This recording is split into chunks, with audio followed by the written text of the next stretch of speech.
I created myself. That's my dog Ace, my male German Shepherd that Josh was mentioning. So I have started my business. It would be July 18th will be 2 years since I started my agency. I did not come from the insurance industry. I came from the automotive industry. It's all I did since I was 18 years old. I started out as a receptionist at a car dealership and then started selling cars like Eddie and did really well, and then realized that having a family is not very conducive with the auto dealership life. They want you to work evenings, weekends, and really that's when you make your most money because that's when people are car shopping.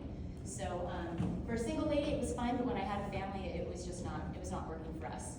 So I started my agency because I wanted to be at home with my kids. I thought about homeschooling them, and boy, it was not something that I planned to do like full time, but it's really full time when you have 4 kids that are wanting to do it. I actually have 2 in private school, 1 in public school, and then 1 that's doing like full time homeschool with me. So, and then I'm running my business on top of it. So today we're going to kind of do something a little bit different. So I wanted to introduce myself first, and then today's going to kind of be like a Q&A for insurance. So insurance is one of those things where, you know, most people don't really care for it. It's expensive, but you have to have it. It's a requirement for, you know, for contractors. They have to see that you have a general liability policy in place, your bond, things like that. For automotive, you know, you have to have car insurance because if you get pulled over, it's a huge ticket if you don't have it. And also, I will say this, one of the beautiful things about car insurance is that if you have it in place when something does happen, like someone hits you, there's been a lot of very bad wrecks in the Tri-Cities lately, like as in the last week. Some fatality accidents too, unfortunately. Those are the times you want to have that auto insurance in place. And yes, it's expensive sometimes and things like that, but it's totally worth it.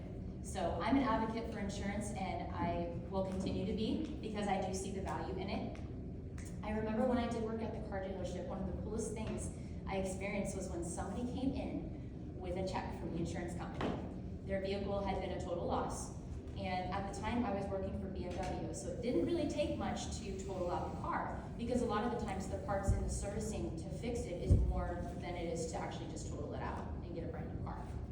So they would come in and they would have money, and they didn't know if they wanted another 2-door sports car, if they wanted to do an SUV, so it was kind of like a new beginning for them. So maybe they came in and they had an M3, and they're like, wow, this is my midlife crisis, but I'm thinking about having, you know, a family, or I'm downside, whatever.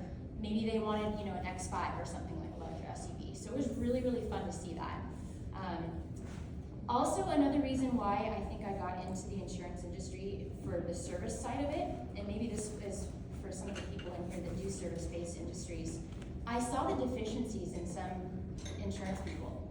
I saw that I called my agent, and 2 weeks later I never heard back from him or her.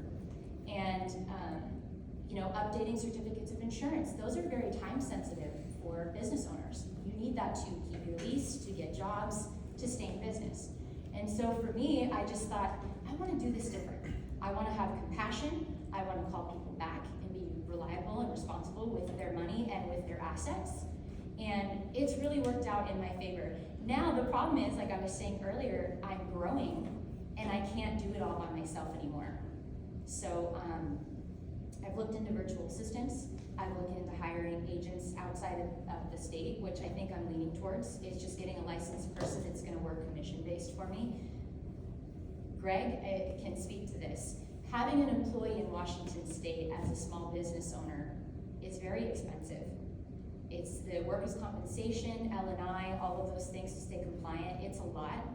And there's minimums that you have to pay employees. And honestly, if you're not making enough to be able to afford an employee and keep them on, you shouldn't have an employee. Because I don't want to have someone work for me and be like, well, I actually can't afford you anymore, you know, 6 months later, and then have to let them go. So I'm looking into those options. So today I kind of just want to open up the room. We've got about another 7 minutes here. And I want to have people ask me about what they want to know about insurance. Any questions that you guys have. Because there's just a lot of, I wouldn't say miseducation, but agents are not necessarily telling their clients what they're getting, okay? And cheaper is not always better. I will piggyback on what Rob said. You know, he comes over there and someone's trees are dead because they didn't go with top tree first. So that to me is seeing the value in products, and insurance is the same. You know, it is expensive in some cases, but you get what you pay for. You don't wanna have a cheap policy that's not enough coverage for your business and then regret it later on when something does happen, like you have to file a claim. So, also one more thing, Karen, I was gonna mention, you sort of played upon something that I was gonna lead with, trust. Trust is one of those things where insurance agents don't necessarily get that off the bat because it's kind of one of those industries that people think that's numbers based. They think that they're just pushing you through their agency, making money off your policies and onto the nice guy. I don't do that. I would rather sell somebody that's got, you know, one car and they have like one house or one business and they're small and help them get started than be like, oh, I'm not gonna help them because I'm not gonna make any money off the premium. I'm sorry to say I've met agents that do that. It's very cringy. They're like, well, if you work for a company that has a minimum premium, I understand that because you can't work with those people. They're not, the company you work for won't allow you to work in that premium world. But myself, I can help anybody. I can help the investors that have, you know, $3 million in the bank to invest with Blake if they want to. Or, you know, the guy that's got his first apartment and he's got $200 in the bank.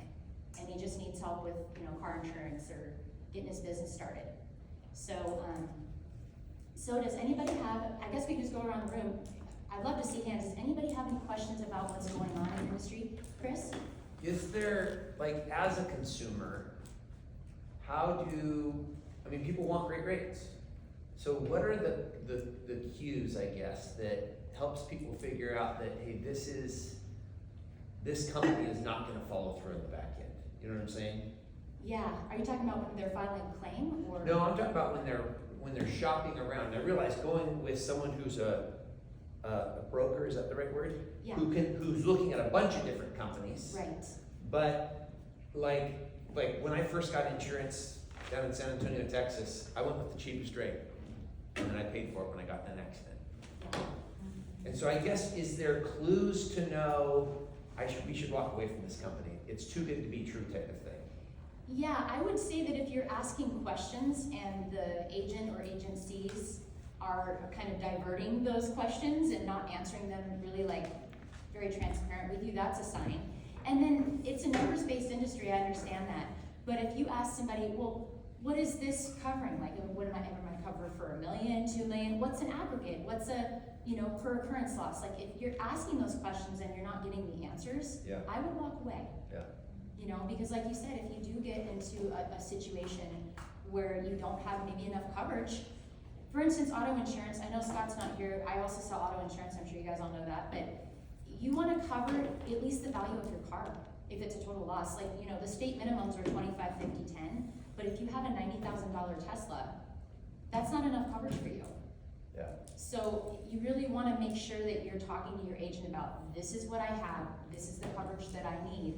Do you think I'm covered? So I would say, yeah, just transparency, making sure they're covering all things.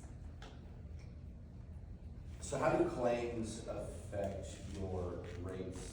And are different claims, do they cause different things? Like I've heard, like, you know, Yes. like if you have towing insurance, like when you call for a towing, that's gonna raise your rate. You know, type of thing. So is that all type of true stuff? It is. So that what Curtis is talking about is called an insurance score. Did you know that the insurance companies have an insurance score of you from the very first time you ever got insurance to now? So what it is, it's the claims you filed, what the payouts were, what the loss was. That all affects your insurance score. And a lot of agents won't tell you about this. I'm telling you because I want you guys to know about it. So yes, if you filed a claim back in 2019 because your roof blew off your house, it's gonna affect your premium now. Is there different scores? Motorcycle score, automotive score, commercial? There is actually, and it depends on what happened as well, what the loss was. So basically I say the larger the loss, really the higher it's gonna hit your score. So. What's the dollar minimum you would say to, like your premiums, or I can't remember what the verbiage is, but it's $2,500 and you're gonna fix a roof that costs $7,500. Would you say to do it or to not do it? I guess where's the So it depends if you have cash reserves and you can afford it. Okay. So I always say, in my opinion, if your deductible is 2,500 and the repairs are gonna be less than that, pay cash for it. Because I don't want it to hit your insurance score. It's a very fickle beast. It doesn't change for 7 years. People are like, oh, 3 to 5 years. No, it stays on your record for like homeowners insurance for 7 years. It goes back. Yeah. Anything else? 2 minutes, 2 minutes. Okay. Does switching providers change your insurance score? It doesn't change your insurance score, but it does flag the insurance company. Yeah. And they look at that. They look at, oh, okay, well, Blake was with Geico this year, and then 6 months ago he was with Progressive, and then the year before that he was with National General, and you know what I mean? So, and it's really, I would say, and Josh, correct me if I'm wrong, business insurance is that way. If you're canceling mid-year, the insurance companies are going to look at that as a higher risk. They will, well, I mean, so I've had insurance carriers, when I've tried to quote policies, say, you know what, I see these guys every year and I don't wanna write it because they want the retention. Yes. They wanna write it once and then keep you year after year after year, and if the rates are, reasonable, you would hope that they would, but if you shop every year, especially on the commercial side, eventually there will be carriers that just don't want to quote you, if you don't. Is that the same for like homeowners insurance then? Like, cause I have a friend like, say like something happened to their house, but now they have to file an insurance claim on their house. And then a week later, their insurance company drops them and then they try to shop around for another homeowner's insurance. And hardly anybody will take over that coverage. Is that normal for homeowners insurance? It depends on the insurance company. There are certain carriers that will drop you and give you 30 days and they're like, we're dropping you. For instance, there's one insurance carrier, they no longer write wineries because they don't want to deal with the liquor liability side. Well, I insure wineries, so all my wineries are like, well, what are we gonna do? I'm like, let's start shopping right now. They just got the letter, I got the notification, and I let them know, hey, they're gonna drop us, we need to move. We need to move now. So it's up to your agent too to do due diligence too and be like, hey, I saw that this insurance company is dropping you, we need to get you some coverage right now. So it's a combination of both. It's a combination of, that sucks that the insurance company's doing that and they do it, and it's so frustrating for me and for the client.